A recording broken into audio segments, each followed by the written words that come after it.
आज आपण दुपारच्या जेवणामध्ये कोणतीही पातळ भाजी नाही, कोणताही पसारा नाही आहे, तरी पण शरीराला भरपूर अशी ऊर्जा, कॅल्शियम, त्यामधनं भेटणारी ताकद, खूप सारे जीवनसत्व हे आपण अगदी साध्या सोप्या आजच्या जेवणामध्ये आपल्याला भेटणार आहे.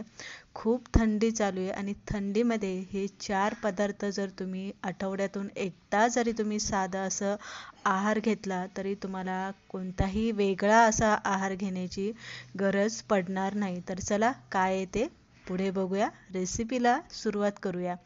इथे मेथी घेतलेली, मेथीची एक गड्डी व्यवस्थित निवडून स्वच्छ धुवून निथळून घ्यायची.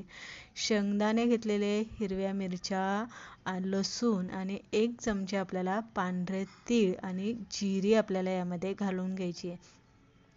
मिक्सरच्या बारक्या भांड्याचा वापर करायचा हे सगळं वाटताना. त्यामध्ये आपल्याला जिरी घालायची आहे आणि पाणी न घालताच आपल्याला हे इथे वाटून घ्यायचं आहे. या पद्धतीने ओबड-धोबड असं आपल्याला हे इथे वाटून घ्यायचं आहे. त्यानंतरनं 1 चमचा पांढरे तीळ घेतलेले. 2 पळी आपल्याला कढईमध्ये तेल गरम करायचं आणि त्यामध्ये वाटून घेतलेलं वाटण आपल्याला यामध्ये घालायचं. यामध्ये मी मिरची चिरून वगैरे टाकलेली नाही आहे. अगदी गावरान पद्धतीने आज आपण मेथीची भाजी बनवते.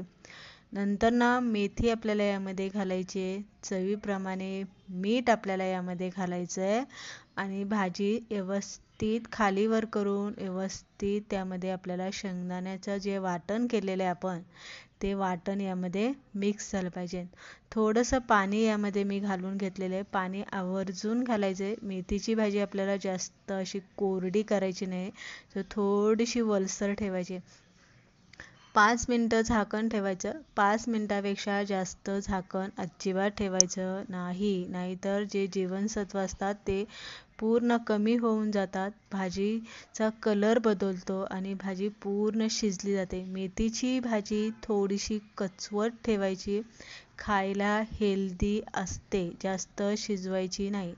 भाजी सुकी झाली की मग आपल्याला यामध्ये 1 मोठा चमचा पांढरे तीळ घालून भाजी थोडीशी 2 मिनटं परतून घ्यायची. भाजी बनवून तयार झालेली आहे. आता बाजरीची भाकरी आपण इथे बनवून घेणार आहे. थंडीमध्ये आवर्जून आपण बाजरीची भाकरी खाल्ली जाते. बाजरीच्या भाकरीमधनं शरीराला जी उष्णता असते ना, ती सगळ्यात जास्त ही बाजरीच्या भाकरीमधून मिळते आणि कॅल्शियमसुद्धा बाजरीच्या भाकरीमधूनच मिळतं. इथे पीठ मळून घेतलेले आहे आणि भाकरी इथे थापून घ्यायची. भाकरीला जर तुमच्या थापताना चिरा जात असेल तर एक हात भाकरीला असा उभा लावून ठेवायचा आणि दुसऱ्या हाताने भाकरी अशी थापून घ्यायची. बाजरीची भाकरी शक्यतो पातळ थापायची म्हणजे ती चांगली कडक आणि कुरकुरीत होते.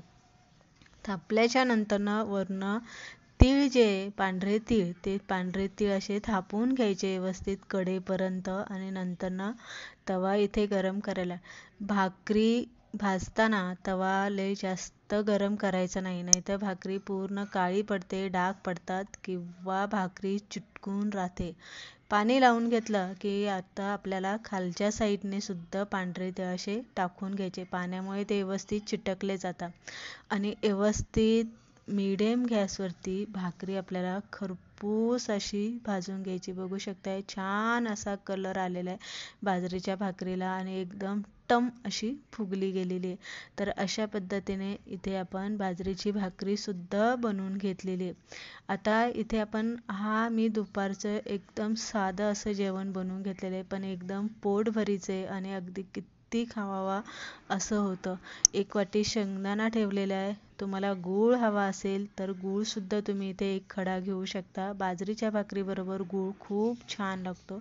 तर आजचं साधं जेवण तुम्हाला कसं वाटलं हे